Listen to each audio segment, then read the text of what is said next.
There we go. Sunday Night Live. Welcome to Sunday Night Live. Is this working right now?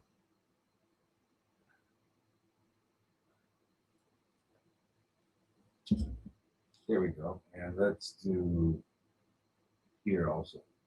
All right. We have trouble.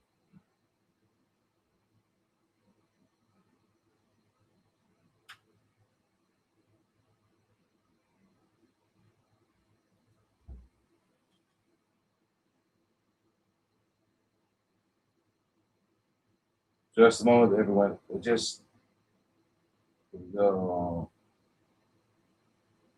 Okay, cool.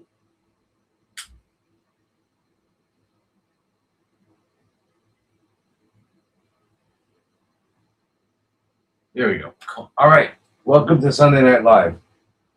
Monday Morning Live. We're on air. Why is this such a narrow space? Anyway, here we are. I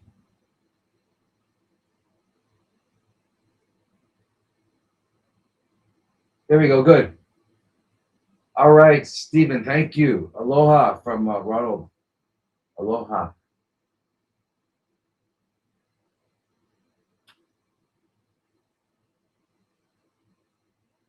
Deep cleaning for teeth. Yeah. So okay, good. Good questions. This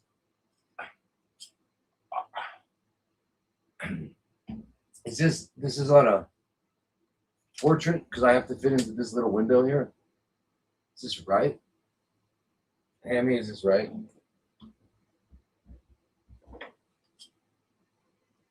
Anyway, that's weird. I don't like it. But here we go. Come on, come on, come on. Yeah. Anyway. So, reminder to everyone that we're here on Sunday nights, 5 p.m. Arizona time. We use that time because it doesn't change with the daylight savings, and it's 5 p.m. on Sundays. Um, and that's if you're on that side of the earth. Over here, it's Monday morning. All right. So for Australia, New Zealand, Philippines, Singapore, all of us over here, it's Monday morning. So, good. We got people. And questions here.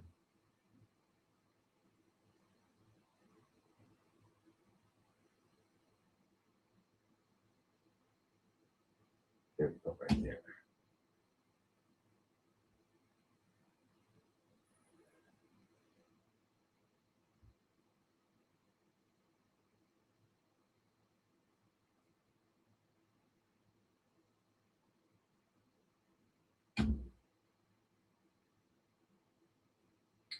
I'm just getting to one desktop.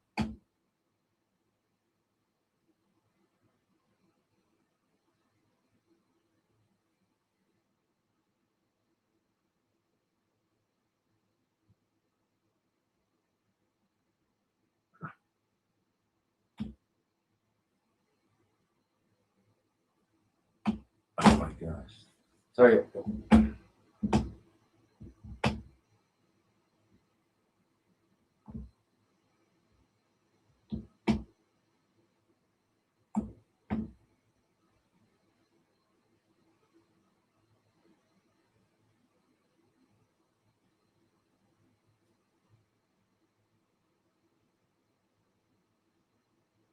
That over there.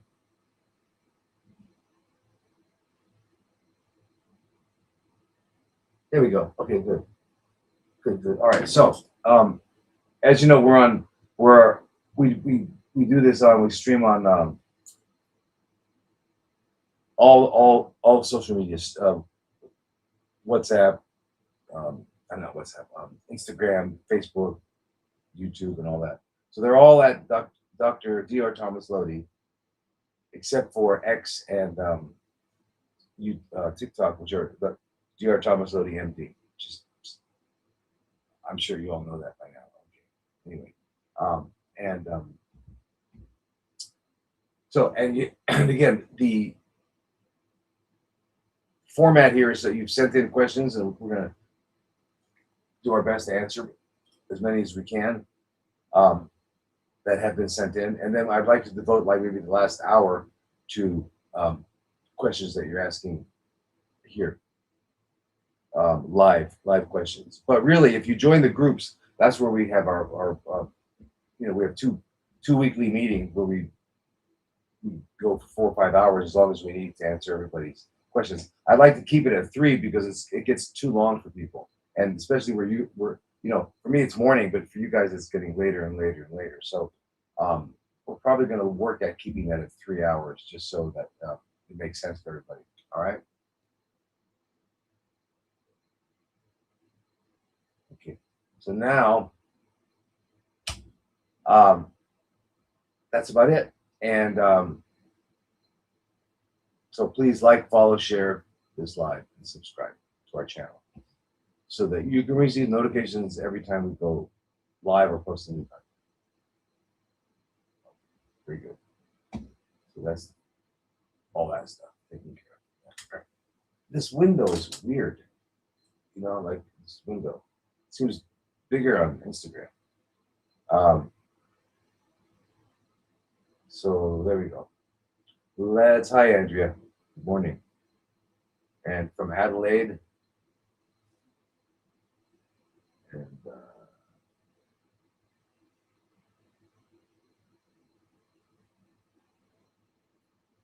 All right. Wow. Okay, you guys. So let me dive into these questions first.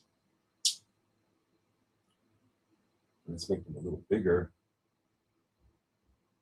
Gosh, too small. There we go. All right. So this is from Patty, the first question, and it's regarding. It looks okay. Good. Okay. Well, it's regarding parasites. This is on my second cycle now, and I'm itching, burning, same arm every day at night. I'm on metronidazole. I'm on fire. What to do? Well, first of all, I've not heard that reaction, from taking any of these medications. So, um, and you're saying it's only your right side, and so you're on your second cycle, but you're mentioning metronidazole. So I think you must, for some reason, think that metronidazole is what's causing that. If you think that's what it is, stop it. You can take tinidazole or you can take nitazoxanide. So you don't have to take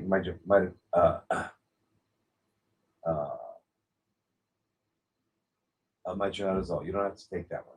Okay, so tinidazole is the same family, um, and so you can take that one. And just be aware of the fact that with both of those, you can't drink alcohol because they're in the same family as I don't know if you've ever heard of a medicine called antabuse, which alcoholics take.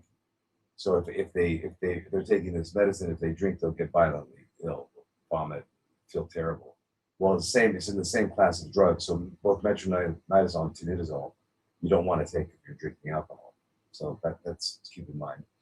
But if metronidazole is causing that problem, then maybe tinidazole will as well. So just go to the nitazoxanide, which is a completely different family. The brand name is Alinea, and it's 500 milligrams 3 times a day. But itching, burning, same arm, and it's on fire. So that's not good. That's not good. So, and for whatever reason, you seem to think that it's metronidazole. So stop that.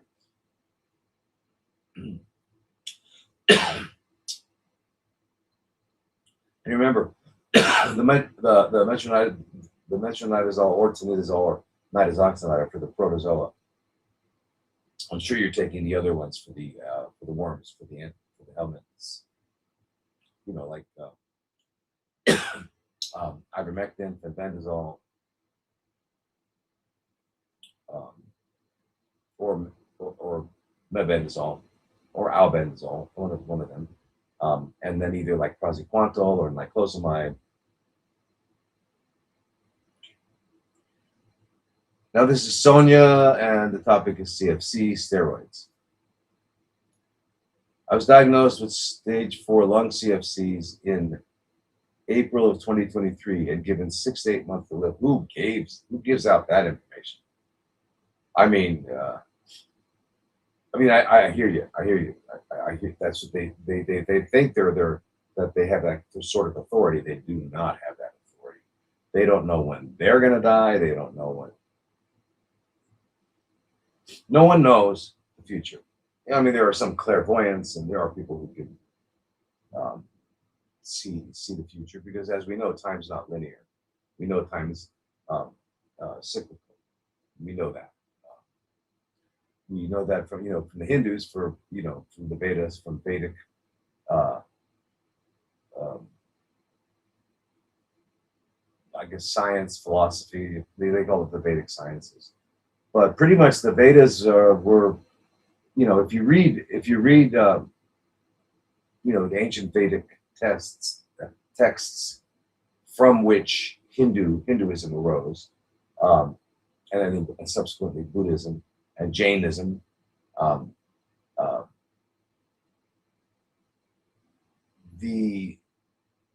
their understanding of the universe is incredibly detailed, and you can't argue with it. It makes sense. And anyway, according to them, it's cyclic, and we have yugas or periods of time, and they keep cycling. But in any case, even if even if you didn't look at their particular viewpoint of it, um, even physics agrees with this. Einstein. So time is not linear; it's cyclical, and some people are able to tap into it. But for the vast majority of us, we don't know. And certainly these guys in the white coats sitting in the hospitals who know really not too much about anything at all do not know when you're going to die or when anyone's going to die, or they don't know what's going to happen next Thursday at 7 a.m. They just don't know. Okay. So whatever they say is called a lie. All right. And they don't give you life or death. Well, they might help you along on the second one there. But anyway, so given 6 to 8 months to live, big surprise, as I normally don't get sick. So I didn't believe them. I fully believe I can be cancer CFC free. You gotta stop using that word, please. That word, don't use their word. Do you all understand by now that that word has no meaning except death? It's synonymous with death. You realize it carries no meaning. It doesn't tell you what we're talking about. If I use the word car, I use the word foot, I use the word table, it carries information, and but that word cancer carries no information, unless you're talking about astrology. So that has nothing to do with the condition of your body. So don't use it, because it does carry 1,000% fear, and it just which wipes out your immune system. Every time you say it, you're telling yourself you're going to die. So don't use the word, and don't use any words that support it, like treatment, prognosis, staging. All that stuff is not true. They made it up, right? They made it up. So they said you have what? Stage 4. So what does stage 4 mean? Stage 4 means that stage 1 means you have a little process of some chronically fermenting cells going on in your lung. And stage 1 would be that it's a very small area, and it hasn't quite disturbed the normal architecture of the lung. Stage 2 means it's grown a little bit more, and it's starting to actually disturb the architecture. It's starting to become it's disturbing flow and whatever's going on. So in the lungs, it disturbing some of the functions of the lung, the kidney or breast. So that's stage 2, but it hasn't gone anywhere. Stage 3 means it's gone to the lymph nodes, and stage 4 means it's gone to another organ, liver, brain, bones, depending on where it started. So that's what they call stage 4. But what they're ignoring is the fact that when a cell first becomes malignant, and then it divides into 2, and those 2 divide into 4, and then they keep doubling. Then you have 8, then you have 16, and that's how it works. They double, and the average doubling time is 100 days. So that's why when someone first finds a nodule or a very small, it's first noticeable, it's been happening for at least 8 years. And during that time, it's not just one location. There are several little locations that are forming chronically fermenting groups, little groups, little colonies, CFC colonies. One of them becomes the dominant one, like the alpha male, and it starts growing more, and it sends out cytokine signals to inhibit the other ones from being able to grow blood vessels. But if they can't grow blood vessels, they can't grow, because they can't grow beyond 1 millimeter without a blood supply. So, that's what happens. So when you biopsy it or cut it out, you disturb that inhibition, and now they're all free to grow blood vessels.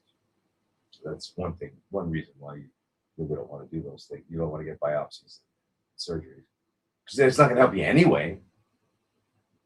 When you get the biopsy, all they're gonna come up with is a description of the histology. And histology is the tissue anatomy. They're going to say you have an adenocarcinoma. Okay, great. That's thanks. What's that mean? It means it's a CFC. CFCs are developing out of a gland. Where do you have glands? Breasts, lungs, uh, kidneys, pancreas, stomach, colon. I mean, so they're all so all of those can have adenocarcinoma, and because they're the same. They are derived from the same embryonic source. The embryo has three. That's an outer, a middle, and an inner, right? So these are from the outer, and they're called carcinomas. The ones from the middle are called sarcomas. So all these things are descriptive of what is being observed, but it doesn't tell you the two most important things you want to know, and that is, how did I get this, and how do I resolve it? And if it doesn't give you that information, it's of no value to you. It's only of value to them because now they have the right what do you call it, nomenclature, so they can put it on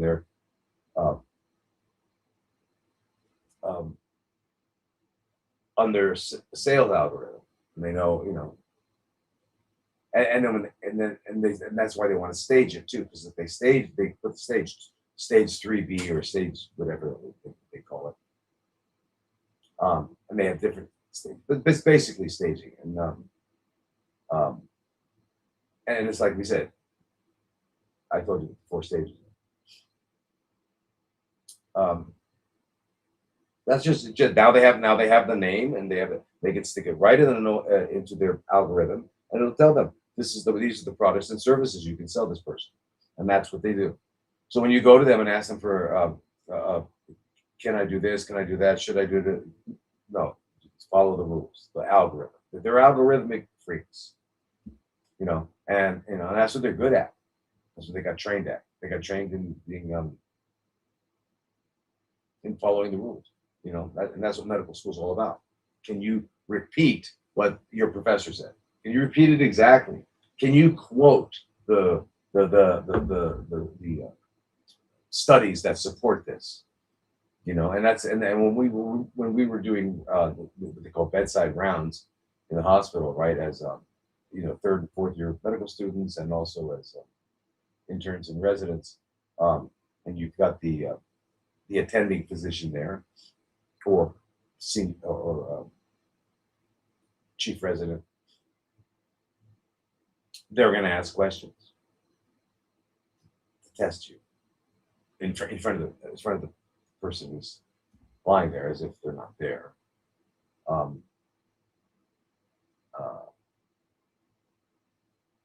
And whatever you say, you should be able to say, as it was reported in the New England Journal in 1997, and this, and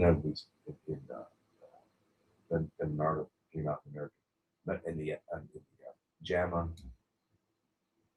following year, or whatever, you can just support what you're going to say by that, then you're great. That's it. They want no real thinking, what we call inductive thinking. It's only that. It's only repetition. Anyway, going back to when you first have the one cell that dominates, all the other ones have already gone down the lymph nodes, the lymph vessels. They've gone through the blood vessels, and they're in different parts of the body already. They're already there. But they biopsy this one area, and they see they call it stage 1 or 2. So meaning it hasn't gone anywhere else, but yes, it has. It's already all over. It's already microscopically stage 4. You understand? So what that means is what they said is not true. right? So, and the reason I want you to understand that is because um, we think of stage 4 as, oh my God, that's it. I'm, I have no chance. And that's not true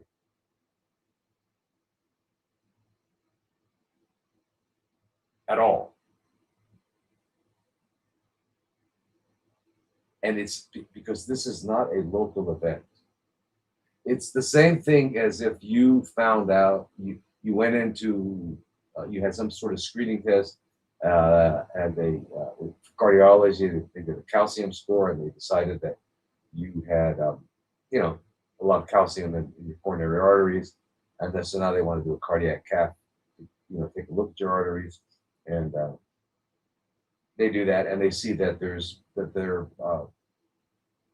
a lot of atherosclerotic plaques in there, and there's some blockage, some decreased blood flow in your coronary arteries. Right. So guess what? It's in all your arteries. It wouldn't only be there.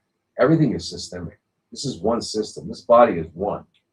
We divide it up into organs and sections and regions, but that's helpful only in talking about it. Yeah. But it's not in reality. In reality, whatever is happening to one organ is happening to all the organs. They're all getting the same blood supply, right? And yeah, granted, you could have an anatomical like blockage somewhere, such as you broke a bone and it's blocking uh, a vein, or you've got a enlarged lymph node, or there are ways to block perhaps the drainage, the veins that drain it, or the lymphatics that drain it. But other than that, the whole body has the same environment happening to it. So whatever's happening anywhere is happening everywhere. Okay, so that needs to be understood. So, which is why um, when you go to cut out a tumor, you're not solving anything. I mean, unless that tumor is about to impact a vital function, like breathing, eating, bowel movements, or it's just extremely painful, or some other thing that you know.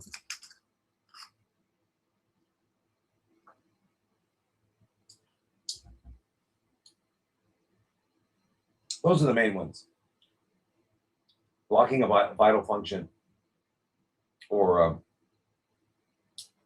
extremely painful, and you can't.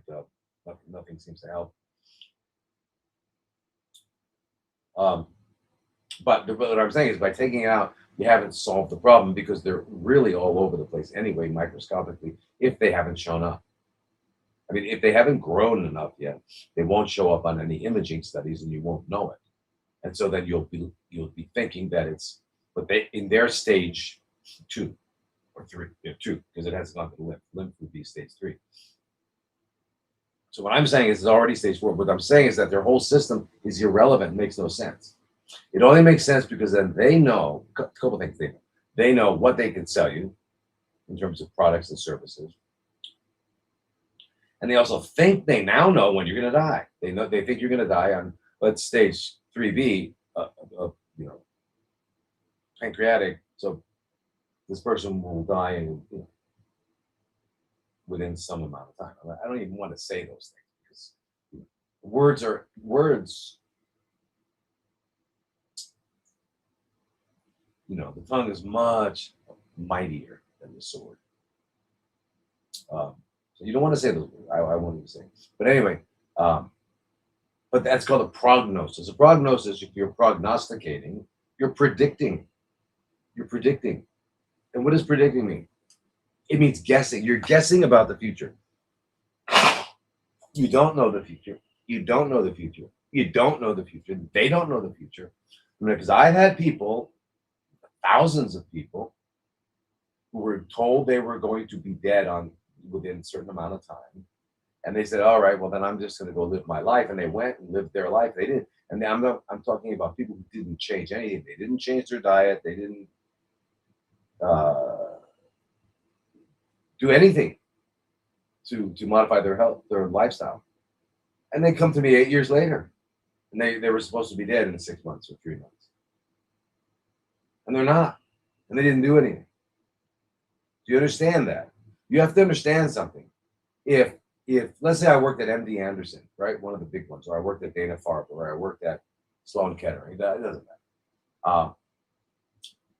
They're all Toyota dealers. They're all selling Toyotas. They're not going to tell you about the BMWs or the Fords. They just won't tell you. They're only going to tell you about the Toyotas. But anyway, so I'm working there, and in the month of January, I see 100 people. And each one I say, okay, you, if you don't do what I say, you're going to be dead in 6 months. If you don't do what I say, you'll be dead in a year and a half. You don't do it, whatever. So I tell them all that. So out of the 100, only 80 say, okay, doc, I'll do anything you say. 20 say, I'm out of here. If that's, if I'm going to die, then I'm going to go home and die. So they're gone. What do I know about them? Nothing. From that point on, they are lost to follow-up. I have no data on them, no information on them. So how could I tell you what's going to happen to you if you don't do what I say? That's called a lie. You're wearing a white coat, they call it a medical opinion. You're not wearing a white coat, they call it a lie. In a court of law, they would call it a lie. Now, however, because they said it to you, and they have that position that they have of all-knowing, which they're not, it becomes true to you. So you just were told the time you would die. And even if you think you don't believe it, it's in your heart. It bypasses your cognitive functioning, and it screws deep into your heart like a screw worm. You can't get it out. And that's why the best thing you can do is stay away from these people, because it's sorcery at the highest level. At the highest level. You had a guy with a glioblastoma who kept looking at the clock, during our meetings, and I said to him, "What do you keep looking at the clock?" And he said, "Well, they told me I'm going to die, but I don't remember when."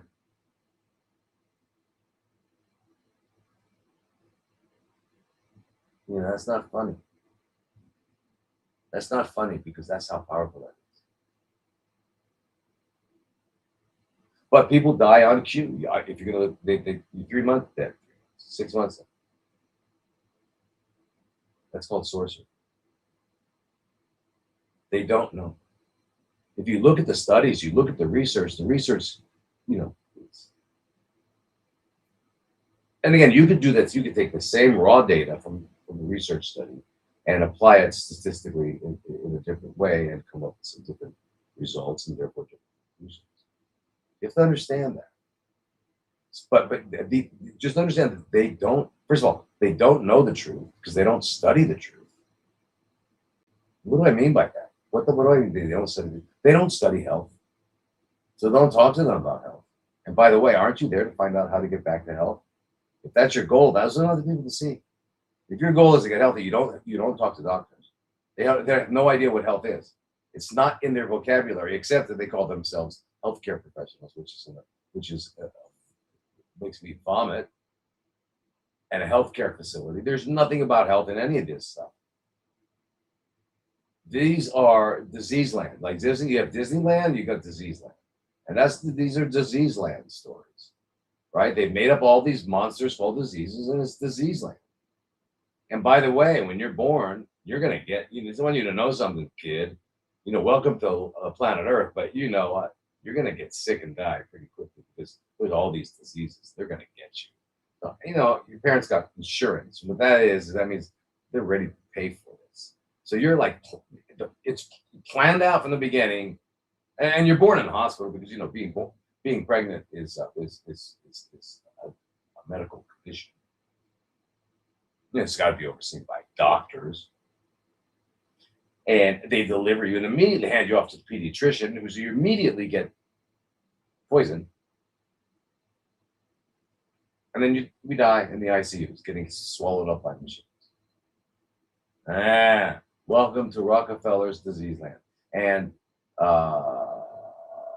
so don't use their words because it's not true. But if you use their words, it's true. So what they should say is, if you do what I say, you'll be dead in 6 months. If you do what I say, you'll be dead in 9 months.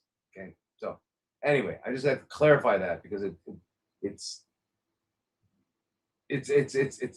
extremely powerful and potent sorcery. And you look up sorcery, you look up the definition. What I'm saying is not hyperbole. What I'm saying is not like weird. It's absolutely spot on.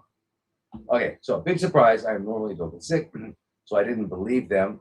I fully believe that I can be CFC free, successfully did the Gerson protocol, juice, raw or steamed vegetables, and coffee enema for 8 months while completing 4 rounds of palliative chemo and immunotherapy.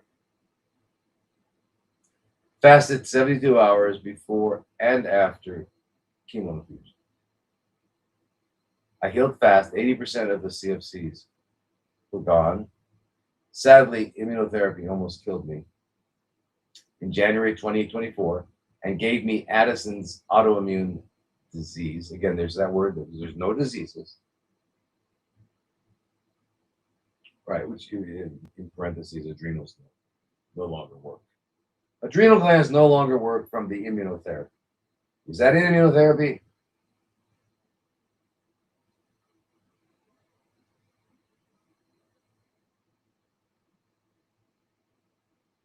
I want you to think about that.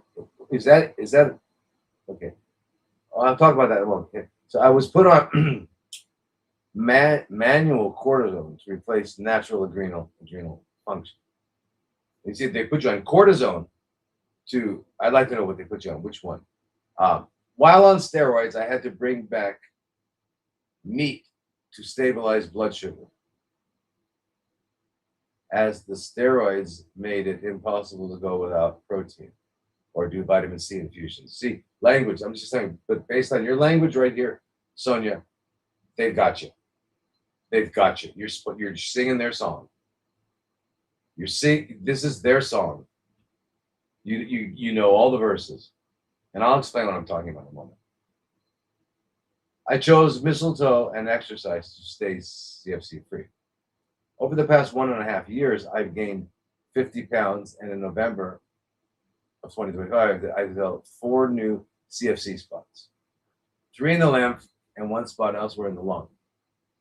Since steroids prevent me from fasting, juice and vegetables only diet, I chose radiation to handle the 4 spots. I would love to get back to juicing and fasting, all the techniques that I know heal my body. It's impossible to do on steroids. Carb craving and fatigue are intense. I've been unsuccessful over the past year to try and re-implement these strategies. Any experience with CFC and Addison's? Okay, you keep using that word. First of all, Sonia, if you don't stop using that word, you're going to wind up where that word is designed to take you. That word is designed to take you to the second exit of all hospitals, and that's called the morgue. You're not going to find a morgue in any other building in the world except in hospitals. And if you keep going through the door, one day you will exit through the morgue.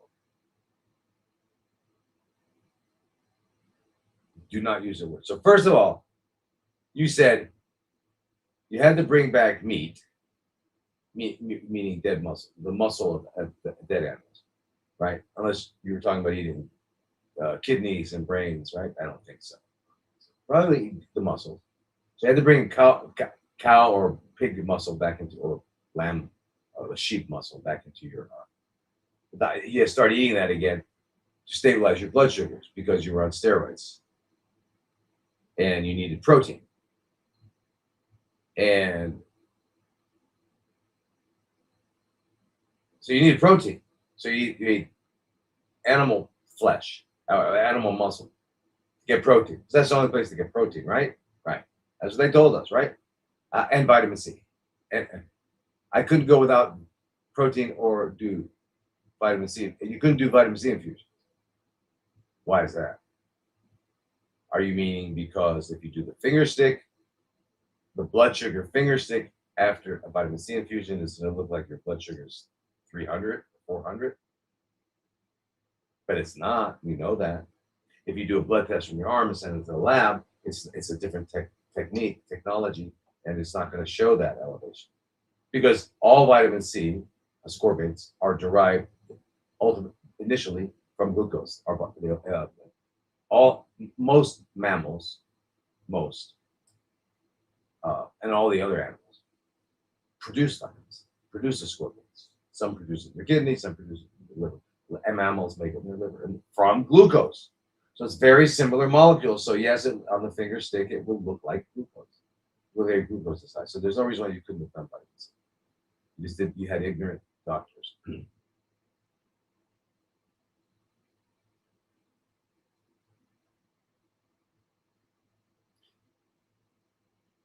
So you said protein, right? You had to get your protein from eating animal muscle, right? Okay. So that's where protein is, right? By the way, I'm going to say something that is going to be odd. In fact, I should make a reel or whatever you call it. We don't need protein.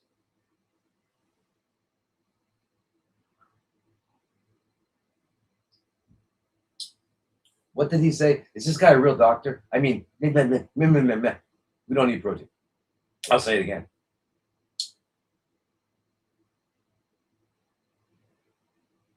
What do we need? Let's look at the macronutrients. We need fats, carbohydrates, and amino acids. Okay, there are 20 amino acids, and you put them together. If you got less than 100, you have a peptide. If you have 100 or more, you have a protein. Those are just names; they're words. That's language. So a peptide is a baby protein. We make 300,000 of those in our body, and we make about 30,000 proteins. We make 30,000 proteins. I don't need protein. I need amino acids. And I don't need them all. I only need 9. You only need 9. We only need 9. We don't need all 20 because we can make 11 of them. And if we get a protein, we got to break it down into its amino acids, and then we absorb the amino acids. We cannot absorb a protein. If we absorb a whole protein in our blood, we go into anaphylaxis and die. You can't eat protein. You can't get proteins in your blood. You can't use another animal's protein or a plant's protein. You've got to break it down into amino acids, absorb those, and then you will make your own proteins. So when I say you don't need proteins, I mean you don't need protein. You need amino acids. You need 9 of them. They're called the essential amino acids. Where do you get those is the question. Well, you can get them from animal muscle. You know, when they say this is a complete protein and not what a complete protein is a protein that has those 9 amino acids.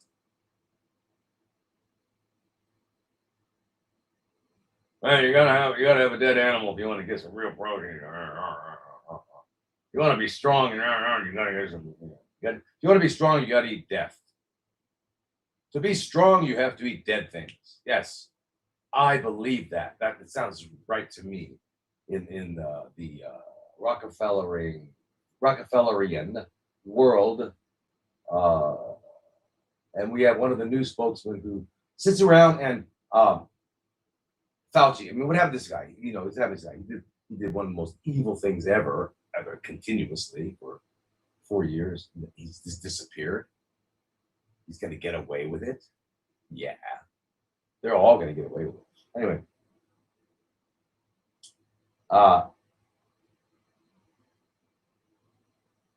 so we need those 9 amino acids. We're going to get them only from dead animals. Not true. Not true. In fact, when a lion eats an animal, what kind of animal is a lion? Anybody know?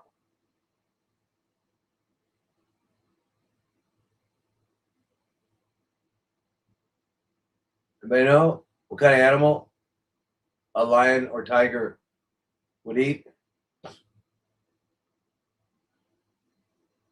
Okay, time's up. They're going to eat a vegan because they're pretty smart. They know. They want to get good quality flesh. A lion is going to eat a vegan. Why? Better quality flesh. What do you mean? Well, it's it's right. And look at it. Look at the vegans. Let's take the elephant for example. Let's talk about protein. You think the elephant's got some protein, right? It takes 7 lions to bring one elephant down. 7. How about a giraffe? Think they got some protein in their body? Yeah. Where'd they get it from? They don't eat animals. They lie. They listen. You think they didn't lie to you about that? They lied about everything else.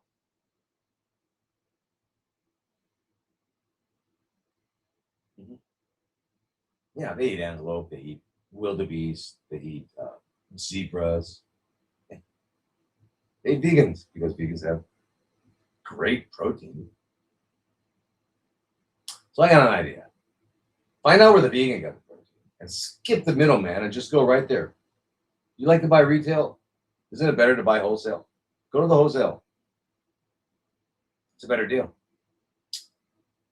All right, so it's madness. It's madness. And what I want you all to do really is I don't really like as you can see I don't answer questions, but I give you information so that you have understanding, right? And because the understanding is what you need. If you don't have understanding, you're going to be still asking 1,000 questions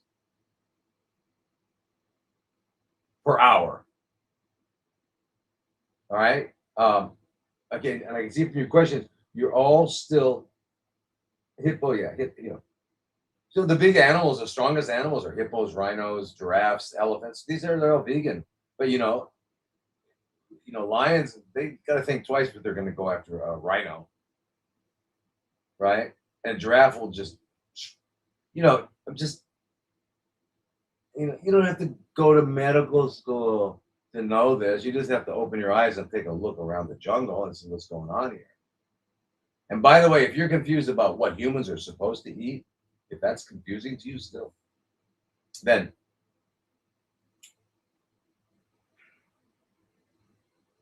get in your car and drive to the nearest deep, vast forest or jungle.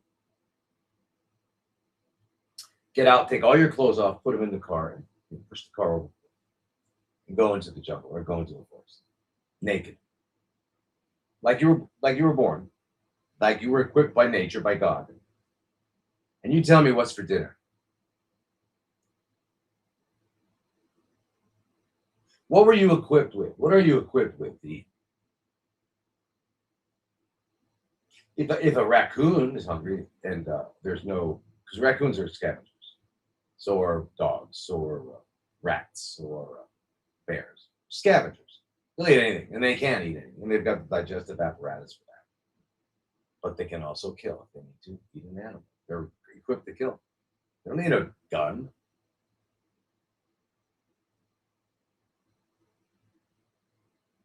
They're equipped, and they're gonna eat the animal right there, alive, while it's dying, or what, freshly dead. Are you gonna do that? Or you're not gonna do that.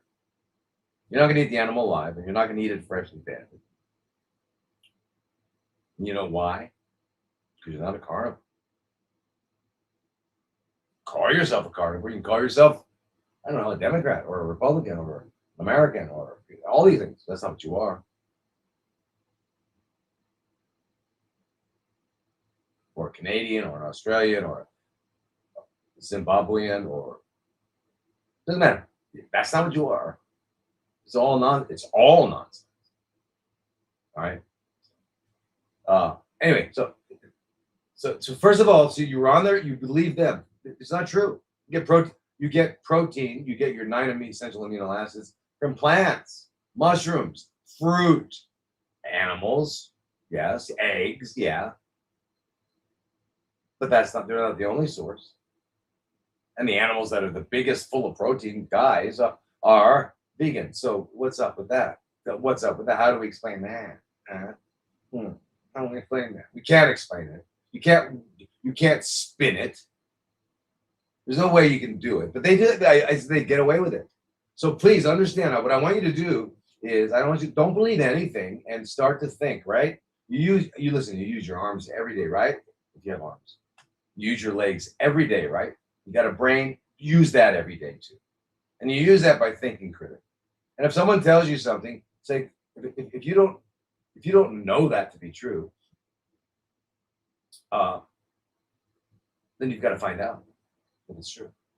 And just because someone says it's true doesn't mean it's true, unless it doesn't matter to you. So what animal doesn't eat vegan? What animal? What carnivores don't eat vegan animals? There are. Okay. These are second orders, right? So you've got the plants, which are called autotrophs. Autotrophs means AUTO, means they get their energy directly from the sun. They make their own energy. They don't have to consume anything. And then you get the primary consumers, which are elephants, giraffes, and humans, by the way. But shh, don't tell.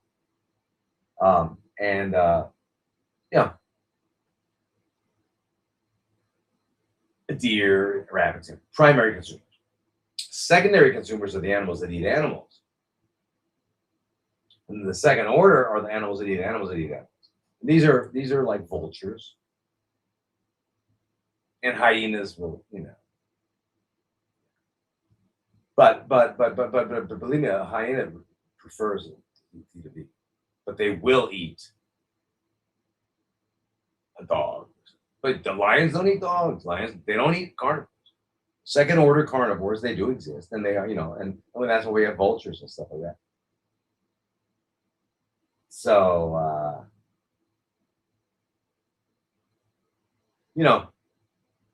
I don't know how everyone.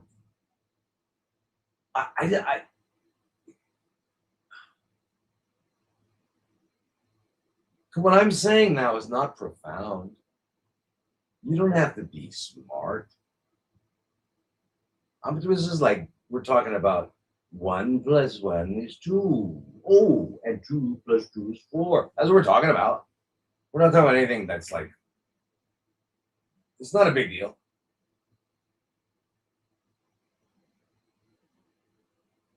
All right. If you got a baby, right? Let's say you got a 1.5-year-old baby from any country. You put him in a playpen with a rabbit and an apple. What's he going to eat? The rabbit?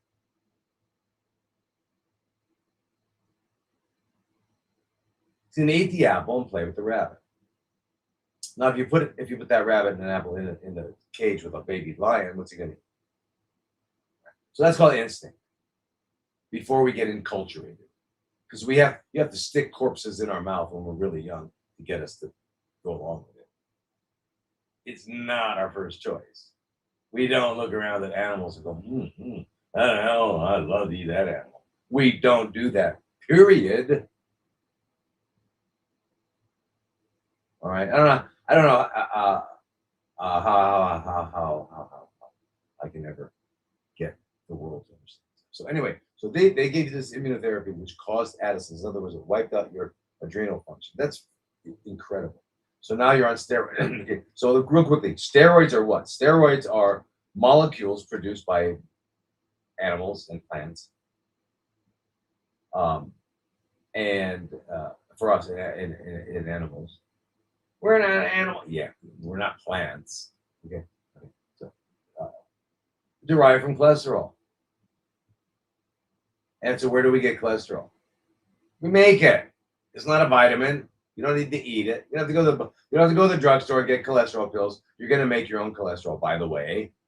So you don't need to eat it. So you can stop eating the animals. If you're eating the animals to keep your cholesterol up, really smart. So anyway, cholesterol's bad. What? First of all, there's no good or bad in nature. Nature is what it is. And it does what it does out of necessity. There's no other reason. Necessity. It had to happen. Water has to flow down there. Water doesn't flow downhill because it's a really good thing to do. All right. So whatever happens in nature happens out of necessity. There's no morality. All right. So uh, anyway, so it's cholesterol our body makes. It's required for so many parts of being alive. Without it, you're dead without cholesterol. We wouldn't be born cholesterol if it wasn't for cholesterol. We wouldn't have the hormones to get pregnant. I mean, they demonized. So the extent to which they have poisoned our minds is uh, unfathomable. I mean, it's unfathomable. So a steroid is that it's got the backbone, the skeleton of the cholesterol. Okay, so when we talk about adrenaline is like a neurotransmitter. It's called epinephrine. But the cortisol that our adrenal glands make is from steroid, from cholesterol. And we make something called hydrocortisone, also called cortisol. And we make anywhere from 20 to 25 milligrams per day, on an average day. Whenever there's a stress, and an additional stress, we'll make a little bit more, right? Because the part of the physiology of responding to stress. Now, what is stress? Stress is something that's changing your environment, and it's gonna make you have to adapt in some way. So this can be a physical stress, which will require a biomechanical adaptation. It can be a physiological stress, and it requires a physiological adaptation, and it can be a biochemical or cellular level.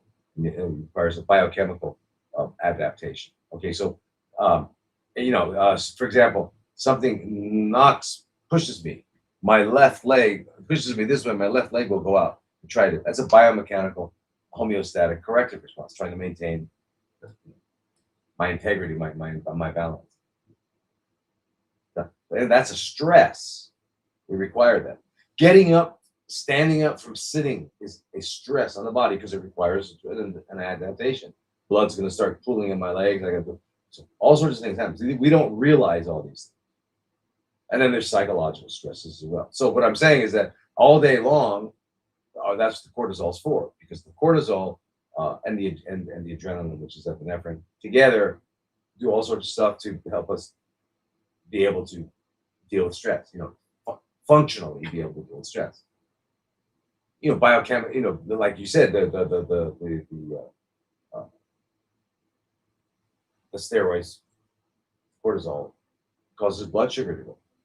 Why? Because you're going to be moving. You're going to need more sugar. It's a physiological response. All right. When you're getting stressed psychologically, there's nothing you need to do physically, so that sugar going up is not useful, and you wind up getting high blood sugar. But if you're moving around and you've got to protect yourself or do whatever you're going to do, then that blood sugar is going to be used, and it won't be high. All right. So now,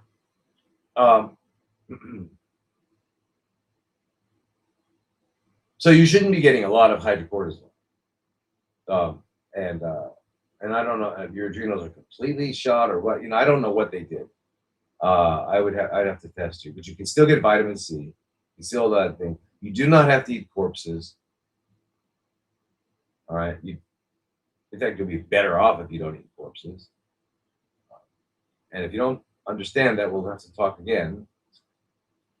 Join the groups, you guys. Join these groups so that we can talk every week, twice a week. Let's talk, and let's share information. And we got a lot of fantastic, incredible people. The people in the groups are, unbelievable. They're just amazing. So much information, and and then we have Telegram groups. So each of our groups, we have the health and healing group, the protocol, parasite group, and the CFC group. And the CFC and each one of them has a private or their private Telegram, where they're all sharing information. It's amazing, amazing. All right, so uh,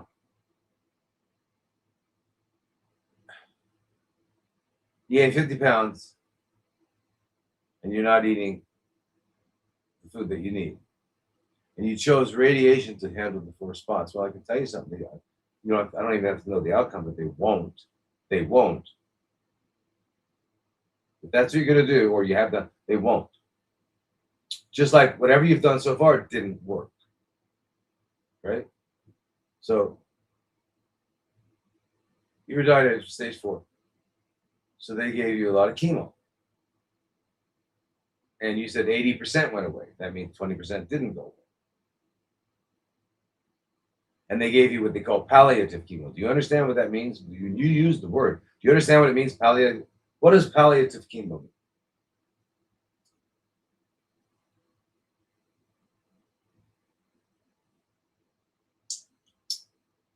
I mean, here's a question. I just want to comment here. This is from Lou at Lou Rock. So should I eat living beings? Is that healthy?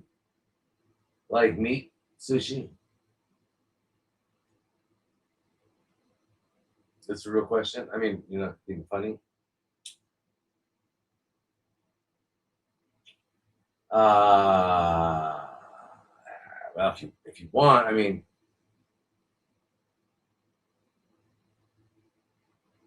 sushi is not living being. It's dead. Sashimi is dead. Although in Japan, they're pretty good. They cut it up. They got the fish and they cut it up right in front of you so quickly that when it gets on your plate, it's still quivering. But it's dead.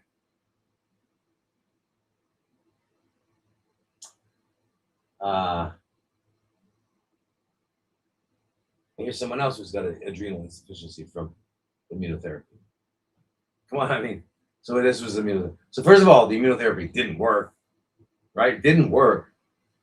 It didn't work. The chemo didn't work. So it didn't work. How do I say that? Because you got 4 new spots that you've identified. There's more. So clearly, they don't know what they're talking about. So if they offer you radiation, you can say, "Oh, okay." No, they didn't know what they were doing, and they still don't know. And radiation, which you need to avoid, you don't take vacations at Fukushima or Chernobyl, right?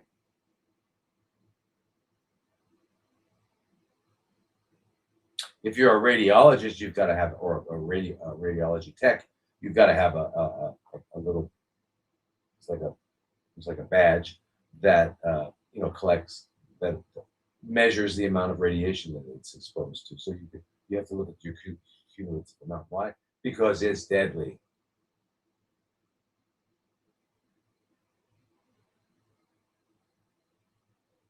Do we ever use radiation? Yes, there are reasons times we use it. There's times we use everything they use, but only when it's necessary and it's going to help.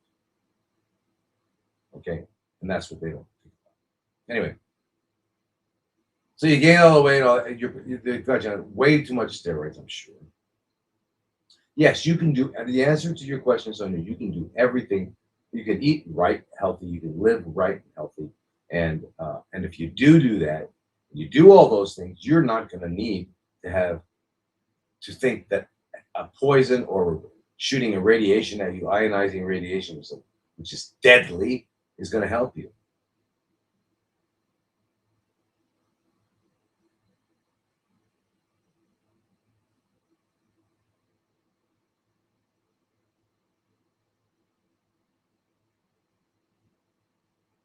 All right, so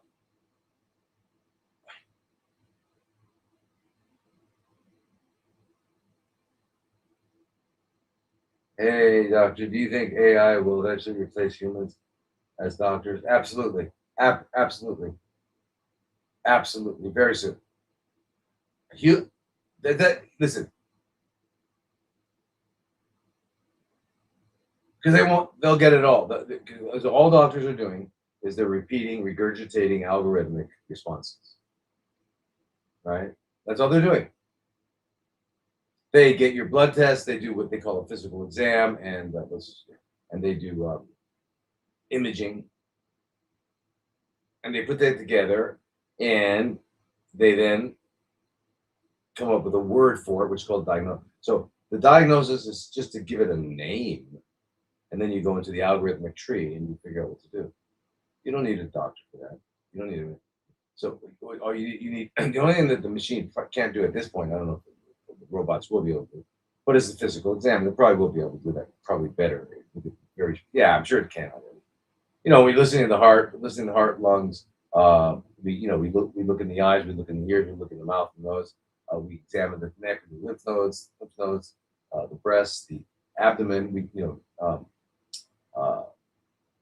we just and we do a neurological check and stuff. That I'm sure these robots already they would ultrasound you. They would know more than we do by our physical exam. What we learned, but if the old time doctor. So I did my residency in New York, and I had um, it was in the Columbia system, Columbia, um, and the chief resident was from England, and he had gone through internal medicine in England, and I can't remember why when he came to America, he had to go through residency against this. So he did. So he was so he was chief resident at our hospital, in our internal medicine was my specialty, and but thing is that in England in those days the doctors learned physical exam. He could hear with his stethoscope. I mean, mild changes in blood flow through the heart, like a valvular that we don't hear, right? And there's ways of the old clinicians they knew. You look at I learned it this way, but it's not. I'm sure they're not teaching it anymore. But because we didn't have all the technology, you sit a person up and you look how far the veins fill, and so there's so much you can tell if you know. But as the best clinician in the world is not going to be like these AIs and these robots. They're going to be able to scan and see everything, and heart rate, and they'll know it all. I mean, yeah. So in terms of diagnosing, getting a name, they'll get a name and they'll fit into the algorithm, and they won't make a mistake.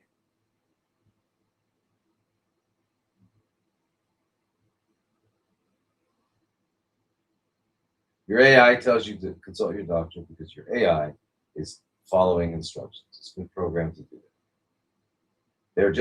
This is just the phase where they're getting us to trust them and to replace our own thinking. We have outsourced our minds. We've outsourced thinking by using these guys. We've outsourced thinking. And when you outsource anything and you no longer are engaging in that activity, what happens? You know that old phrase, if you don't use it, you lose it. And that's it. It's called atrophy. So our ability to think is going to atrophy, which it's already because we don't know how to speak our own languages anymore, especially not English. Nobody speaks English.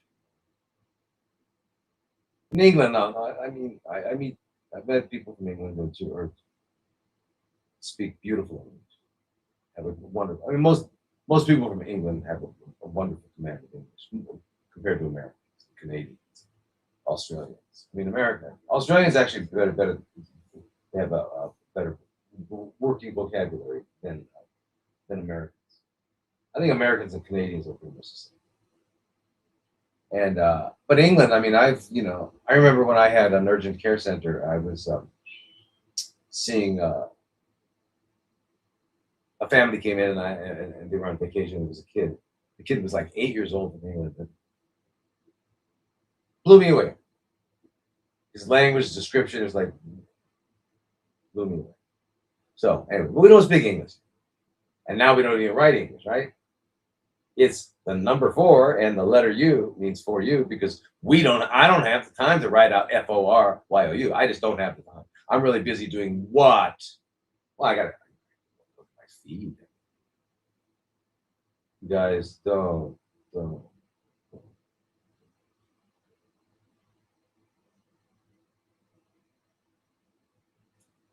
Okay. Don't do what they're giving us. They're giving us this world. They're giving us. Don't participate. Don't we're doing this right now. There's useful, right? But don't do all this stuff. Don't follow. Don't. You're gonna use AI. This was this Chat GPS, GPT, and Gemini, whatever they use them for, like a project, but not the thinking of it. You make the decisions and conclusions and still do your research and you do it. Don't and but if they don't, they're not going to give you the end. It's like they told you to see a doctor, right? They told you to see a doctor because you're supposed to say that.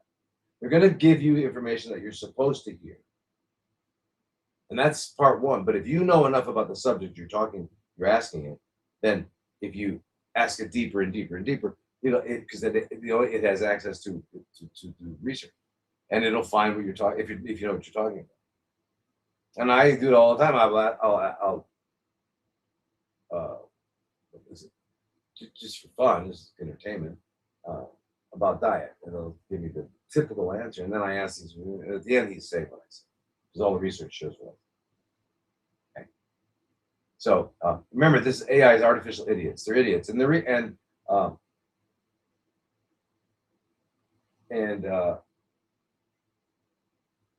because they're not inductive. Anyway, I'm gonna answer your questions. Okay, so now steroids do not prevent you from. If you're taking high doses of steroids, then they're not replacing adrenal function. If it's like hormone replacement therapy with with a woman who's gone through menopause or a man who's gone through andropause, and you give them hormone replacement therapy. You don't give the woman like too much estrogen and progesterone. You don't give the man too much testosterone. So if they're giving you too much hydrocortisone, then that's not hormone replacement. They're shutting down your. They can't shut it down because they've already destroyed it. But they don't need to give you more than you need. And so, so if they're just replacing your normal needs,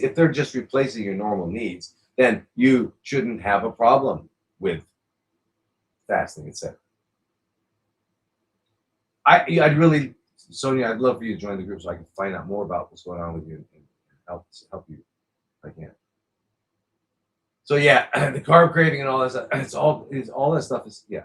And remember, I get into the physical, but all of that's due to the fact that they've got you. It's language, you guys use. Yes, absolutely. So you join the group. Go to drlodi.com, drlodi.com. Get on the website and join the group so we can talk. Okay, and you got to join the CFC group. Okay. Now this is Allison, diabetes type 1. I've been a type 1 diabetic for 50 years, and I've been a raw foodist for 10 years. Recently, the pork insulin that I've been on since age 5, which was discontinued worldwide, and now I'm on a synthetic version. I feel terrible.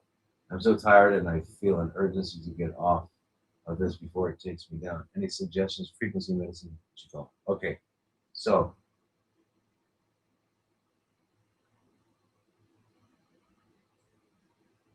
wait, what is this? You and your wife paid out $300,000 for a lawsuit. This guy is fake. Google him by. What are you guys talking about?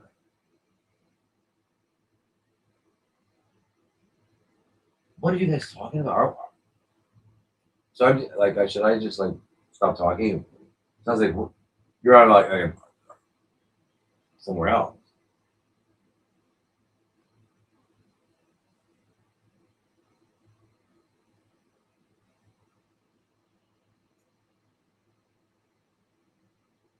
Website drlodi.com, drlodi.com. I don't know if you're talking about me. I don't know what you guys are talking about. Anyway,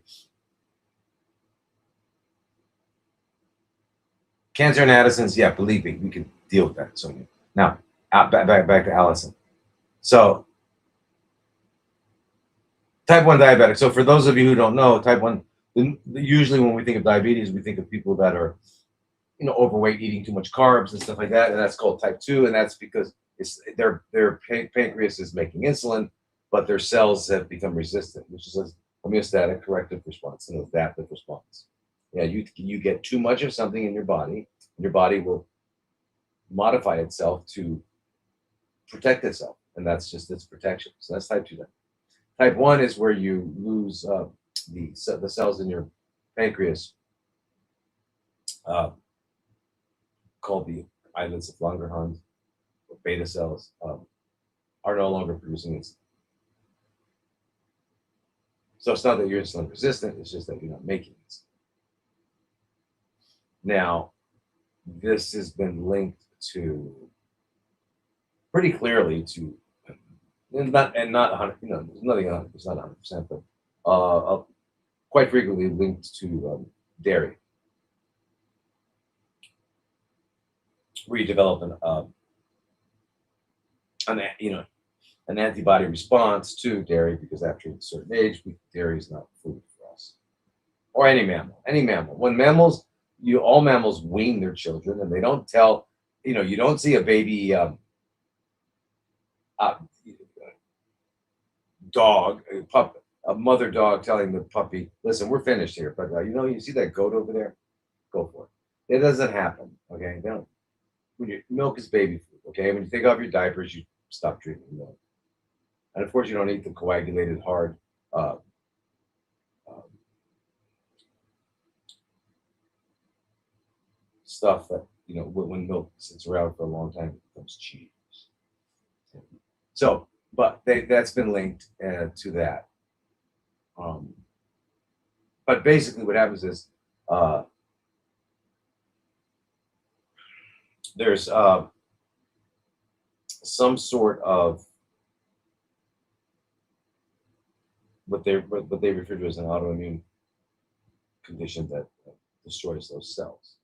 And if you get it early, you don't have to stay in that condition. But once you start using insulin, and it's kind of it's really a very difficult thing to do. You have to know how to do it, but you've got to feed the person who's newly developed that. Their pancreas is making less. You've got to feed them enough foods that will stimulate the insulin requirement, carbs, sugar, enough so that their cells keep working. And there's a lot of things you got to do to keep them healthy, but the moment you start giving insulin, now the pancreas doesn't have to make it. Now it doesn't. So the whatever ability it had at that time, it will lose, because it no longer has to. It's been 50 years, so it's pretty good. But coming down the road pretty soon is going to be stem cells. So to restore beta cells and insulin production. But anyway, so you've been on porcine insulin, because that kind of went out of use pretty much 30 years ago. So originally, when insulin was discovered, as you know,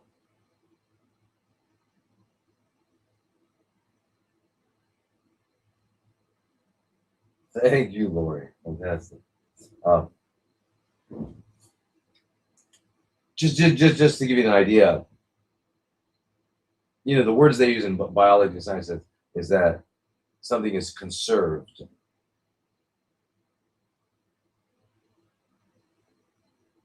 Meaning that it's used multiple species do the same thing. For example, I have a four-chambered heart. A horse has a four-chambered.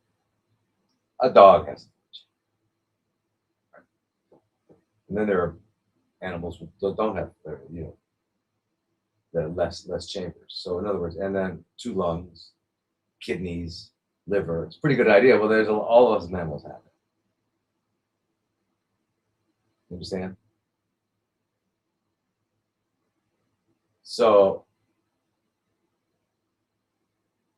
conserve. So insulin is one of those things that mammals make, and so it's very similar. So they were using porcine pig insulin in the beginning when they first discovered. Then they developed recombinant techniques. And what recombinant techniques? So you were saying synthetic. What that is they take the human gene that for producing insulin, and they splice it into the DNA of a bacteria, and then the bacteria produces human insulin. That's why they call it humulin, because it is human insulin. It's just being produced over there. So there shouldn't be any problem with it. So I'm wondering what you mean.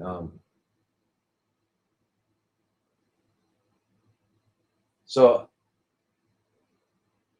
you're saying that you feel so tired since you've been doing it. So you're so tired because because we make energy in our mitochondria, and you need one glucose, six oxygens to make 38 ATP energy packages. So I think you're implying that there's not enough glucose, so too much insulin. So I'm not sure what you mean. I'd love to find out what you mean.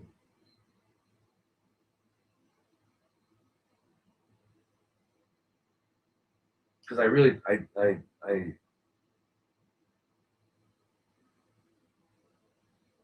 I'm not quite. I guess I don't know. I'm just not. I don't know if I get. So Allison, please, can you join our group? Join the health and healing group, and we can talk to you. I mean, every week. But so basically, there should be no difference in your blood glucose levels, and you've been raw, so that means you've been eating healthy, and that's an answer to Sonia. Because see, Sonia, here's someone with type 1 doesn't make any insulin, they're still dependent. So I'm not sure what we need to talk, Allison, because it's just not clear to me. All right, Doctor, this is Dr. Kimberly, CLL, chronic lymphocytic leukemia. What can you do to keep it at bay? Colonics, ivermectin are being used right now. Methylene blue gummies. Are they okay? All right, so yeah, let's talk about that.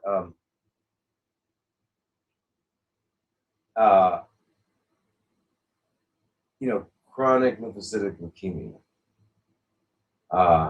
Again, diagnosis. That's not.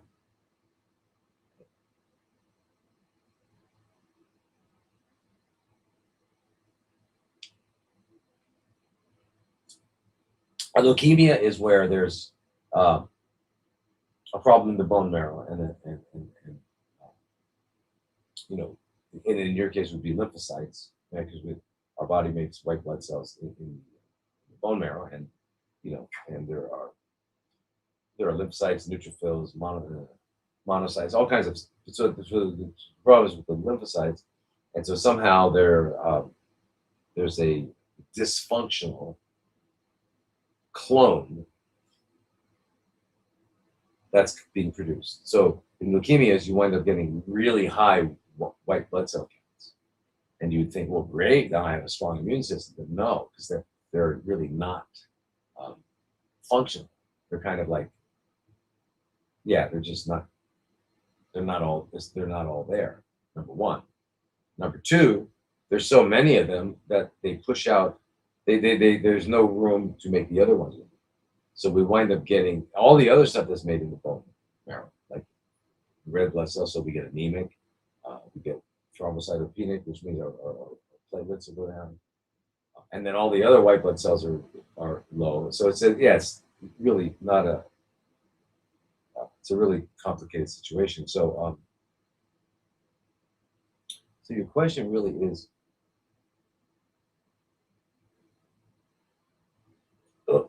keep it at bay, yeah, but at least. But you can even go further than that and try to eliminate the whole thing. There's a lot of things you can do, Dr. Kimberly. So, and I don't know if you've been watching us for a while or not, but there's a whole process. And I would say, please join the group, the CFC group, because you'll get the basic program, which is quite detailed, and then you can get started, and then everybody on the groups and everyone has resources for it. It's amazing. You'll love the community that you're in, and it's like to be the first community you're in where nobody wants anything from you. They're not selling you anything. Everyone's there to genuinely help. It's a very special place. So.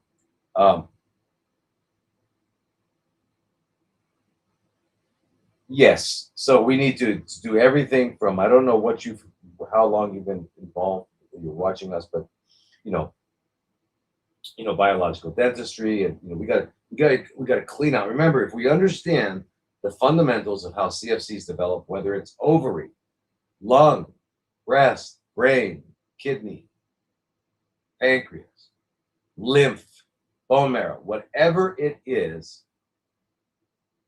this process is when the cells are metabolically engaging in, it's called aerobic glycolysis. It's also called the Warburg effect, but it's kind of what they do is they're fermenting. Cells will ferment when they don't have either glucose or they don't have oxygen. If they can't get oxygen, then they're going to have to ferment, instead of going through the mitochondria to make energy. Because fermentation will give you, instead of 38 ATP, it'll give you only 2, but you still get ATP. But so normally, if a cell's doing that, it's because it ran out of oxygen. So you run up the hill and you're running and running, your legs start to hurt because you're producing lactic acid, because you're fermenting. And you're fermenting because you've exceeded your capacity, your aerobic capacity. You need to stop, breathe heavy for a while, and that carbon dioxide will leave. It will equilibrate you will make your blood alkaline again. And then your body will go back to using mitochondria. CFCs, it doesn't matter if there's oxygen or not, they're going to ferment. So that's unique. That's what makes them who they are. So if you understand that, then you understand that that's all you got to do is get rid of whatever's causing the mitochondria to be destroyed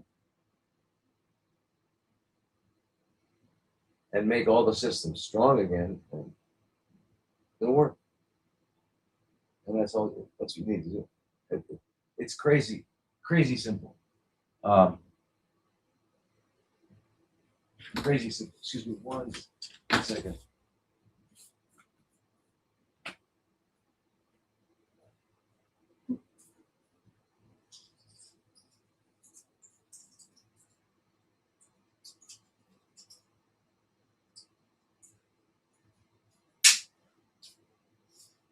All right. Back.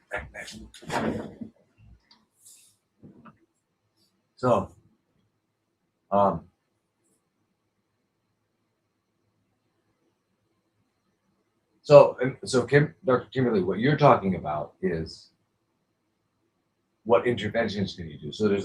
So if we remember that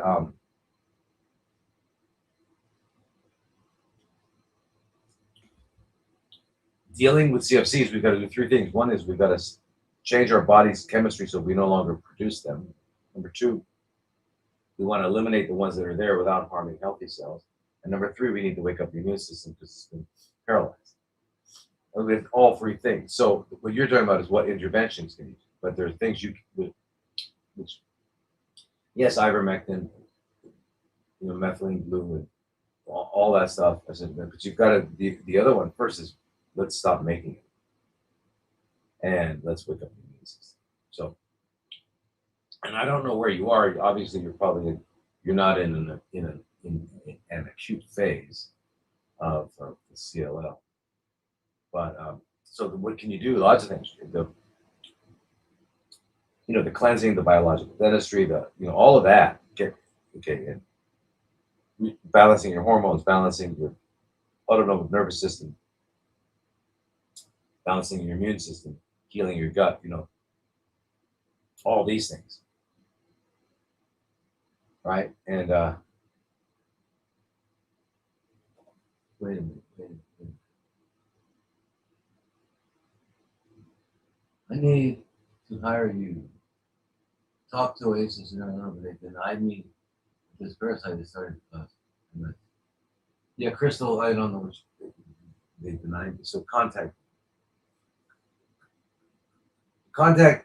hello at drlodi.com. Hello at drlodi.com. And they'll get it. We need to.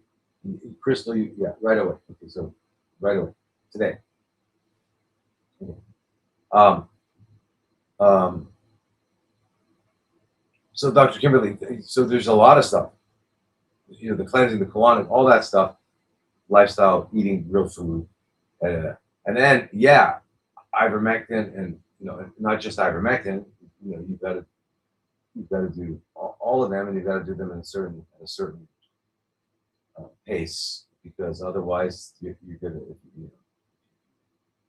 you under treat them. You don't get rid of them; they'll migrate.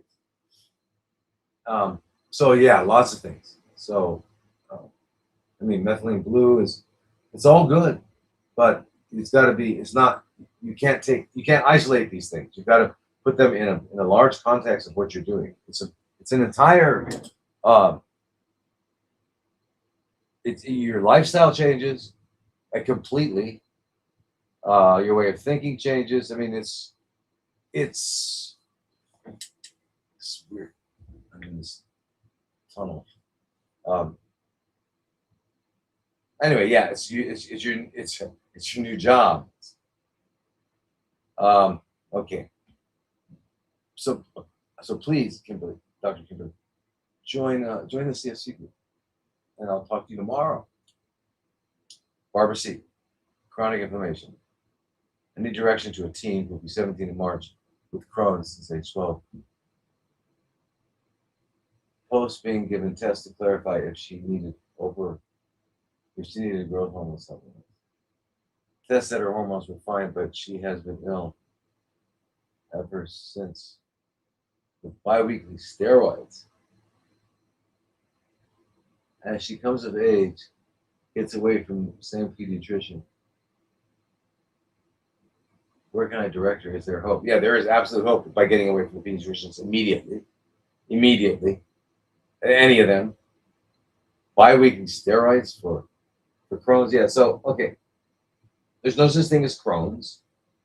Okay. She's got an extreme dysbiosis. All right. You've got to change your gut flora. You change that, and then there's no longer any problem. That's what we have to do. And they'll do they do fecal transplants and things like that, with that same idea. But keep in mind that when you're trying to change your flora in your gut, remember what the microorganisms there are eating what you're eating, right? And that's what they are.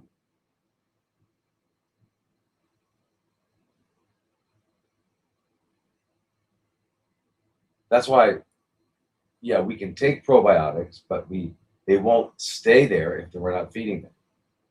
So we've got to be eating a healthy diet, or a diet that will result in a healthy gut biome. Because, for example, eating a fast food diet versus eating a home cooked diet versus eating, uh, animals or vegetarian diet, each diet that you have will preferentially feed certain groups of microorganisms, and you'll have a different kind of dysbiosis. And the biosis that we want, that has all the relative proportions of microorganisms that we need for our health, just happen to result from an uncooked plant diet. But you've got to, and I think your daughter has suffered enough, I can tell, and obviously.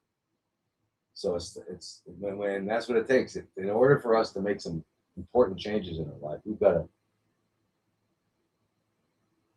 have suffered enough. We've got to have pain, suffering. Otherwise, we're too dumb. Too dumb. We won't change.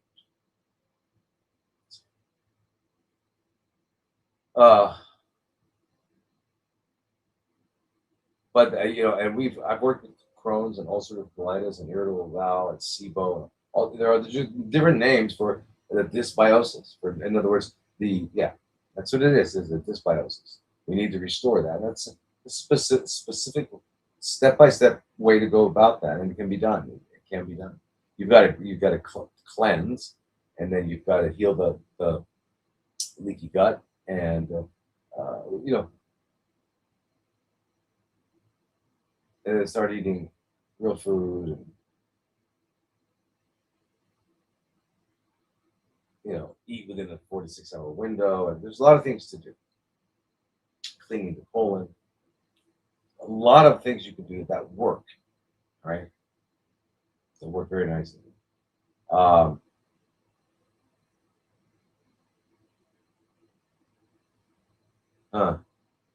right, so that's where we are. You're welcome, Lou Rock. Now, all right, you know what we're gonna do? I've written it a couple times to you before. I'm dealing with breast CFCs. Everything is on my right side, tumor in the right breast, swollen lymph nodes. This is Stacy. In chest, under my arm. I've been trying I've been having lots of pain in my right arm. It got so bad that I can't use my hand.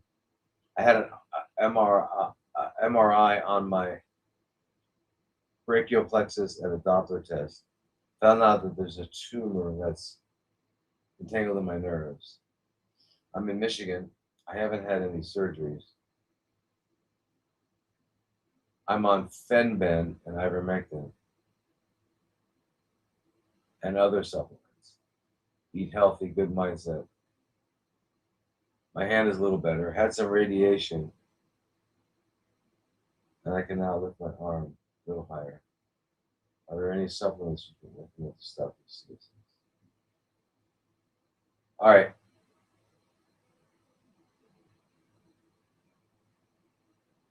And you don't have to join the CFC group. You can join the Health and Healing group or Parasite group, and still talk. Doesn't matter.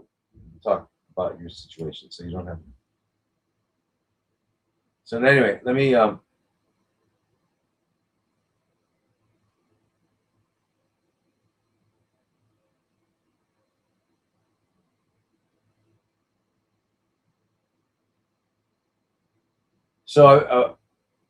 right. So you haven't had any surgery. Okay, so the brachial plexus, by the way, is a network, like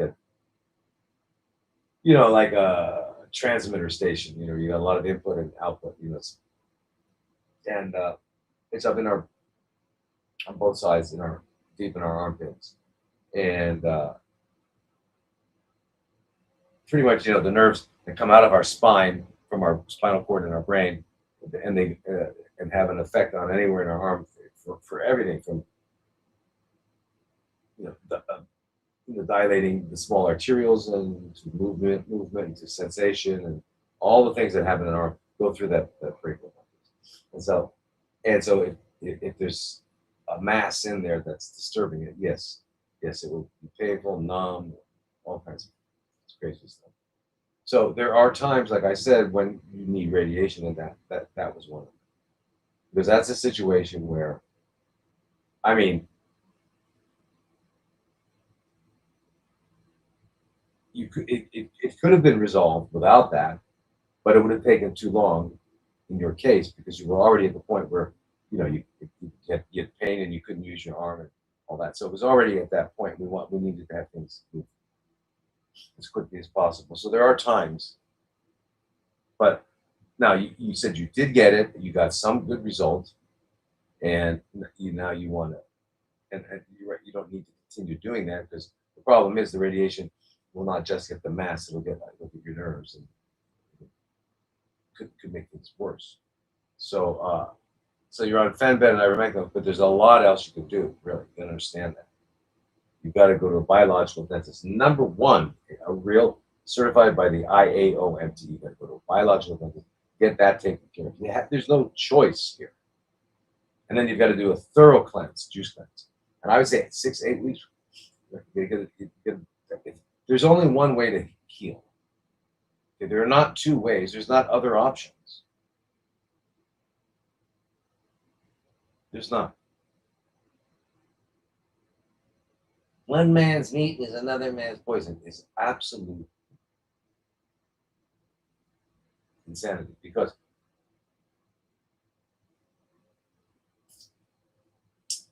that would be true if you were talking about different species. But we, being the same species, have the same nutrient requirements. Yeah, like horses they need this horse and that horse, and I don't care what their blood types are or whatever, they need the same foods. Yeah. So anyway, don't join the CFC group. Join the Health and Healing. Okay, and every other week we talk. You get access to all this information.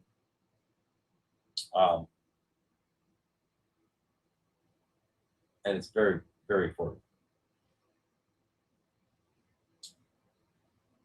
Your hands a little better, but yeah. So if you did all this cleansing and all that, and that we could absolutely, and then there are, we gotta make sure that you're getting adequate amounts of vitamin C, taking it the right way, of the vitamin D, vitamin B, vitamin A, and vitamin E, melatonin. There's a lot of things that get your thyroid worked out, your adrenal glands worked out. There's a lot of things that need to come into balance. So I can't. So for that reason, I can't just say it all right now. But if you join the group, we can get into that, in detail, and you can get started. So yes, please, Stacy. All right. What time is it, you guys? All right. Now, let me just take a couple of questions over here on the.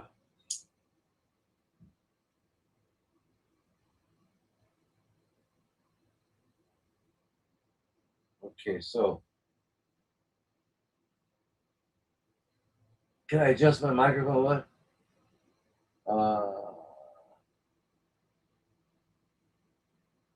Really low audio.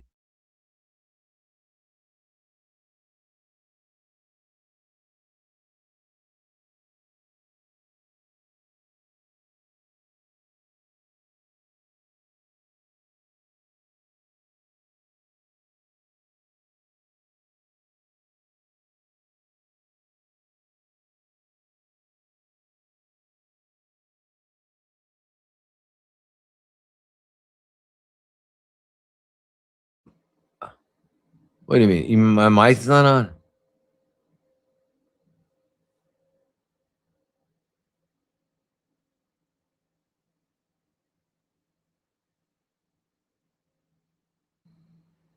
You can't hear me? Yes. Okay, good. All right. So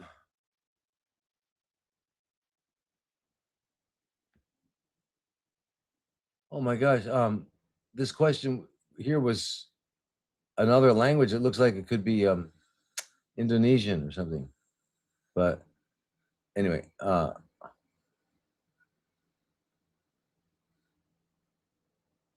couple people speaking Indonesian. Wow. Oh no, it's Aron Ngani. Ngani. Uh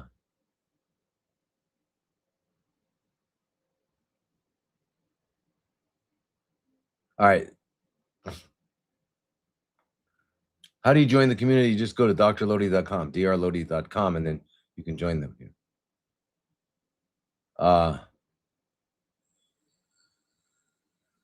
You guys have so many.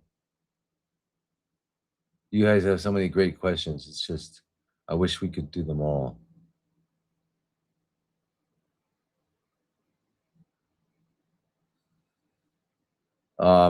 Thank you everyone for I mean I'm glad you like this, but I have to scream the truth because I have to scream it. And if I'm offensive to anyone, then I shouldn't be because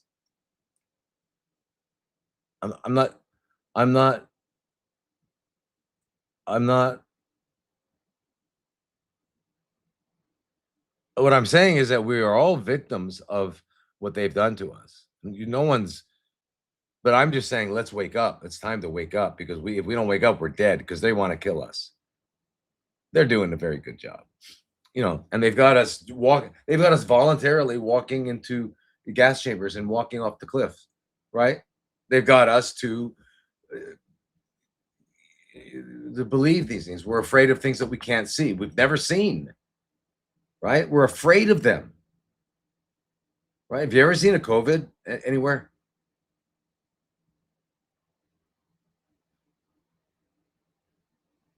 Have you ever seen a diabetes anywhere? They name these things, but there's no things. There's processes.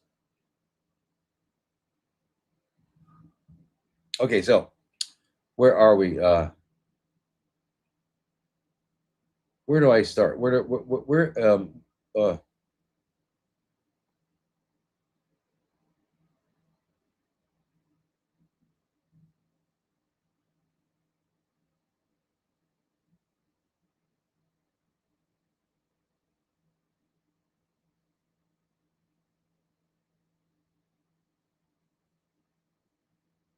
all right. I don't know how. I don't know. I don't know which direction to go.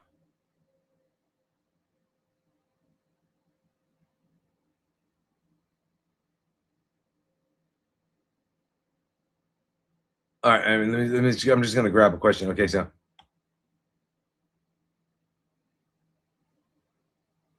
water doesn't flow good on a ball-shaped Earth.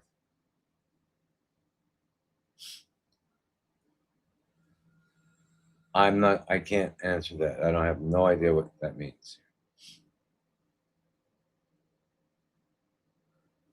Lots of fat we get from meat is good. Our brain is mostly fat. Yo, all right. Well, okay, so that's not a question. So let me answer a question. Uh,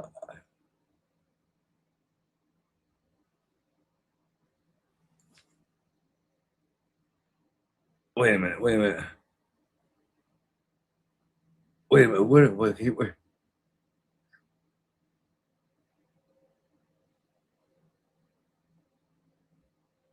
come on, give me a question. Okay, here. Give me a question. Well, join. Uh,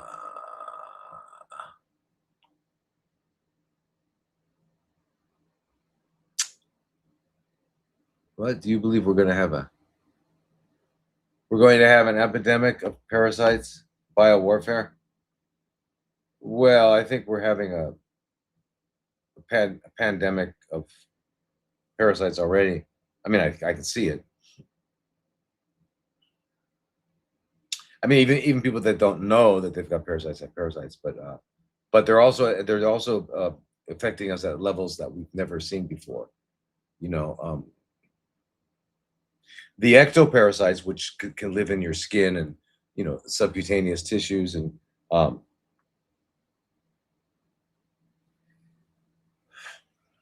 you know get into your eyes and your sinuses and stuff like that, were like rare because they were you had to be in a certain part of the world and get a bot fly eggs on you, and then its larva, it hatches and its larva go into your skin and all that. So that was not a common. And now it's I talk to people all over like the US who've never been anywhere near that area, who are having what I would which sounds like myiasis, which is the worms crawling out of you and out of your nose, vaginal, um, during their menstrual cycle, and I mean out of scars. I mean it's just it's crazy. So what's going on, is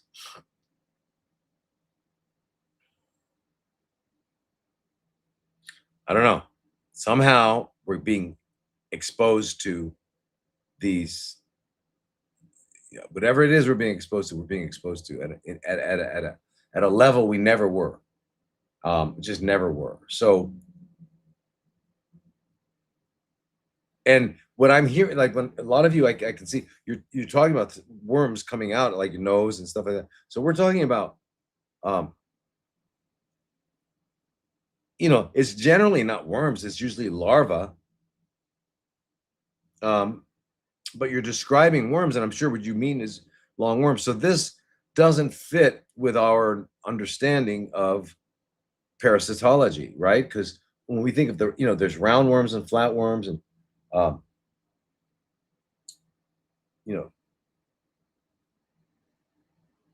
you know, and some are flukes and all that, but they're usually internal, and internal in the organs, in your gastrointestinal tract, in one of the other organs, or two or more of the other organs, right? But not coming out of you,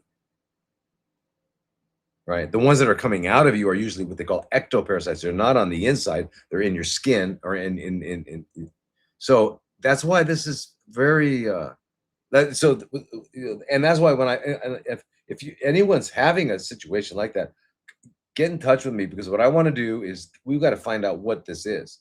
I haven't been had a chance to get anyone to collect samples so we can see what's coming out. Now, Morgellons is a big deal, and it's been a big deal for many years, and it's real. Uh, and not everybody's heard of it, but look it up, Morgellons, and look up the images, and you'll see it looks like little colorful threads, yellow, green, black threads. It looks like threads coming out of people, and I people right now is showing me, uh, I can see things in their hands, and it's this Morgellons, and I don't know where the hell this came from. Nobody does, but you can pretty much know where it came from, right? And it's not some weird freak in a lab somewhere. It's a very well financed, structured group of people that just happen to be running our governments and stuff like that. Anyway, I mean, Joni Mitchell had it. I think she went crazy, and people are going crazy because doctors don't believe them. I don't know why. What do you mean? If you're any doctors out there, and you're listening to, get in touch with me. Tell me why you don't believe your patients. If you have patients telling you something, they're telling you because they need help. They're gonna make what do you could go, take your license and get rid of it. You're not a healer. You're a killer. You kill hope. All right, they come to you with hope, and you try to tell them they're crazy. You don't try. You tell them they're crazy. You want to give them antidepressants. I want you to take those antidepressants. You should be depressed. You should look in the mirror and be depressed that you don't know how to help somebody, that you went to all that training and you don't know how to help people. So don't believe your patients. They tell you something, they're telling you because it's real to them. Well, whatever you know, it doesn't matter. It's real to them. And you got to find out what they're talking about and how you can help them. That's your job, dude. And if you're not going to do your job, dude, then go get another job. But don't tell them they're crazy, and don't ignore them. And if you can't figure it out, get them to somebody who can. I have so many people that are just they're being told they can't, that they're crazy. Everyone's telling them that they're crazy. You know, this is really, I mean, come on. And then what are you going to do? What are you going to do, doctor? You're going to come up with a diagnosis and give them poison? Doctor, are you out there, doctor? Any doctors? Do you know what health is? Can you define it? Let me hear you define health. Let me tell me how to get healthy. How does one get healthy? Or is that not your priority? We're not talking about health. We're talking about diseases. Oh man, well, no, we're talking about health, dude and dudette. We're talking about health. We're talking about how to either get it for the first time or be restored to it. That's what we're talking about. We're not talking about anything else. We don't want to get rid of anything except suffering and pain, yeah. And we'll get rid of it by restoring health. Anyway, so you got to join drlodi.com, drlodi.com. Join it and let's join these groups and let's help you, because they're not going to help you. These doctors, even if they wanted to, they don't even know how. All right, so if you're a doctor out there, you don't like what I'm saying, contact me privately, thomas@drlodi.com. Okay, drlodi.com. Let's talk. And then if you really want to prove that you know what you're talking about and I don't, let's have a podcast. I'll be on my podcast and live before the world, and let's talk. Let's debate. All right, I'm ready because I'm really tired of this. I've watched people suffer, and I've watched people suffer for more than 40 years now.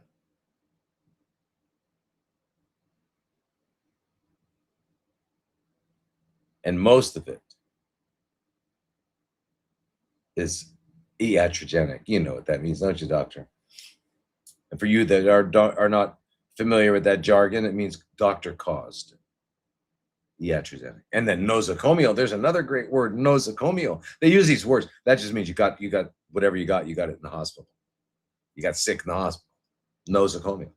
You got sick from what the doctor did to you. Iatrogenic. See, if you put it in a name on it, then it's objective. We don't have to talk about it, right?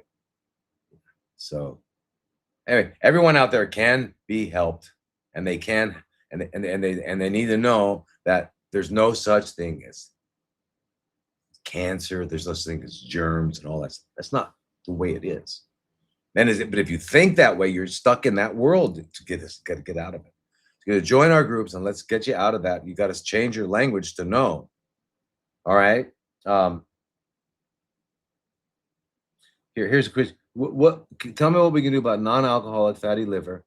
What can we do to help with that? Okay, so this is Michael. What can we do? That's not hard. Conceptually, it might be difficult for you to do, but what you got to do is a cleanse. You're getting a fatty liver because it's processed. You're not eating correctly. Period. You've got to do a cleanse, a thorough cleanse. And I mean a good thorough juice cleanse for prolonged 6 weeks, and it'll be gone. I'll be gone. And then when you resume eating, you got to eat real food within the 4 to 6 hour window, and stop eating 5 hours before sleep. And you do that, and your liver will be fine. And you got to keep your colon clean, because your colon. Remember, your colon with enterohepatic circulation every 4 minutes, when the colon's absorbing the blood vessels around the colon are absorbing the water. That's one of their jobs, and the blood. They're grabbing toxins and waste and sewage. And every 4 minutes, enterohepatic circulation, it just brings that big wave of sewage over to your liver. So you got to have a clean colon.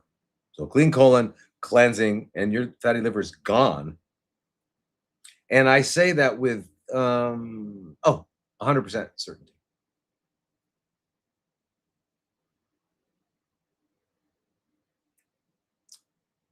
But you got to do it the right way. If you do it the right way, that's will be the result. You have a 100% chance of it being gone. And then guess what? There's another thing, and I don't know why this is a secret. It shouldn't be a secret to anybody, but whatever it is required for you to be restored to health, the same is required for you to maintain health. It doesn't change. So that means you got to keep being healthy. Living healthy to get health is the only way. You don't get health any other way.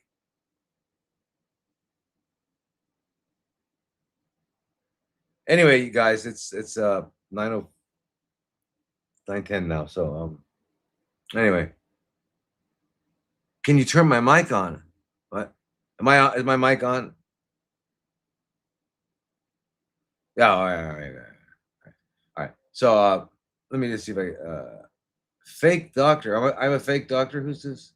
At Alex. What's a fake? Am I a fake doctor? What do you mean fake? What does that mean? Fake doctor. Huh. I don't know what you mean.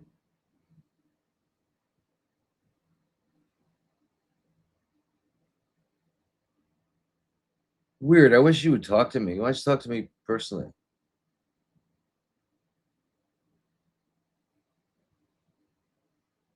Okay, so here and fake doctor. Thoughts on a biopsy? If wait, where'd it go? Where'd it go? Oh, wait, I lost it. Wow, it's gone. Wow, these things move. Wait a minute. What is?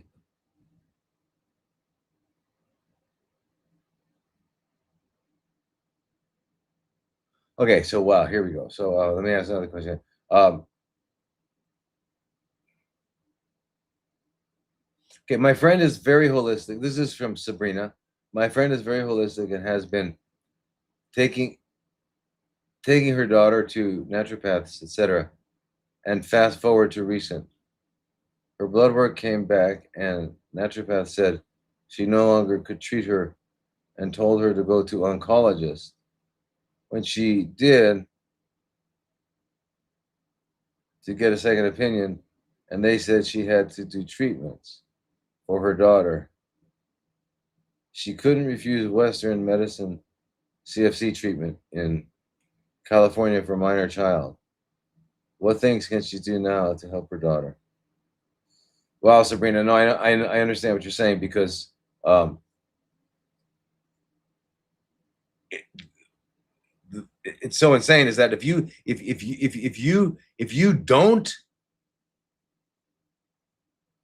have a child who has CFCs and you don't let them get chemo and radiation, whatever then they can take your child away from you. Oh, beautiful for spacious sky. Amber. It's such a beautiful, free, wonderful country, isn't it? The greatest country in the world, isn't it? Compared to what? I don't know. Nah. And the bombs through the bombs burst. What is it? And the bombs bursting in the air gave proof through the night that the flag was still there. So that's our anthem. Our anthem. Bombs bursting in air. Yeah. And what is our mascot? A dove, because we want to spread love and democracy. Oh no, it's not. It's an eagle. What is an eagle? One of the most predatory animals on earth. Yeah. Anyway, you guys. Anyway, that's the same. Shame. So if your daughter is now being forced to do that, I wonder, what if you moved? What if you moved to Texas? What if you moved out of the country? They can't stop you, right? So you could move out. You might want to think of something to get away. Um, because I don't know I don't know the diagnosis or anything. I don't know where her situation is, but what she can do if you're stuck there, if you've got to be there, then of course she can eat right. She can eat healthy, yes, um, and that would people that are eating healthy, getting lots of fresh juices and eating good, healthy, delicious, wonderful, fantastic, uncooked plant food, and you can make it. You can make it delicious. Lasagnas and sandwiches. I mean, yeah, you can make it. It's raw. It's not what you think, but it's delicious. You can do all that. Um, desserts and you can do it all. Snacks, kale chips. But anyways, if you people that do that and they go and they have to, and for whatever reasons they go conventional, the doctors are always like shocked because they don't see people that go through their treatment and not get so sick, and they don't get as sick, right? If you're stuck doing that. So yeah, I don't know how old your daughter is, but she can join our groups. We can help her for sure, and because it's hard on you too, because you have to take care of her. I mean, you take care of her, and it's hard to watch her go through that. My clinic wants me to biopsy it, so it. Wait, what was that? My clinic wants me to biopsy it, so it doesn't spread. Wait a minute, did I read that right? I guess I did.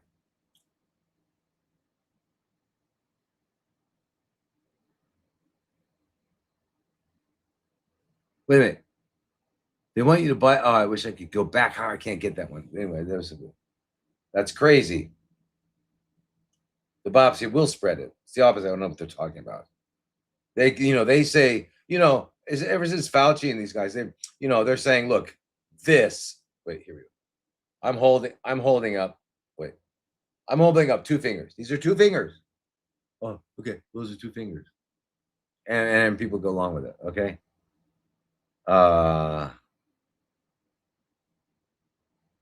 What about a biopsy? Yes or no? No.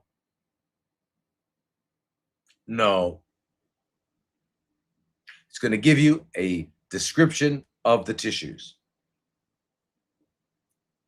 That's what it's not going to tell you what's going on, how it got there, and how to resolve it. It's not going to tell you that. It's going to tell you. It's going to give you a description of it. It's going to tell you the description of the tissues. That's what it does. I promise you, that's what it does. So, yes or no for what? And it spreads it, and it takes off the inhibition that the primary tumor has on all the other little ones. It's trauma. It hurts. There's no, and after that, no. Because it's not going to give you anything that's going to help. It's going to give them the authority by consensus, not by science, but by consensus, to poison you in specific ways.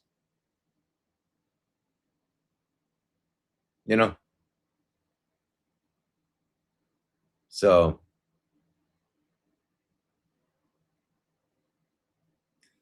anyway, hey, you guys. So we say Sawadee Cup? Shall we say Sawadee Cup or Aloha or all that?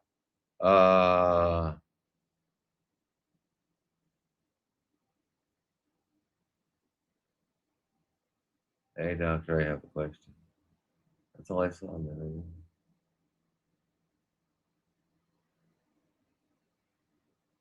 What? I really, they told me that they would. It was weird to me and Dr. Ju in St. Louis. Focus now. I just need this parasite dead. I will more likely consult Dr. Lodi. Yeah.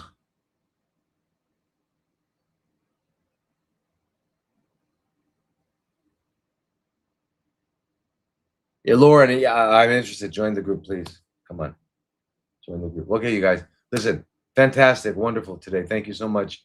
Sawadi Kap, aloha, namaste, namaskar. And remember,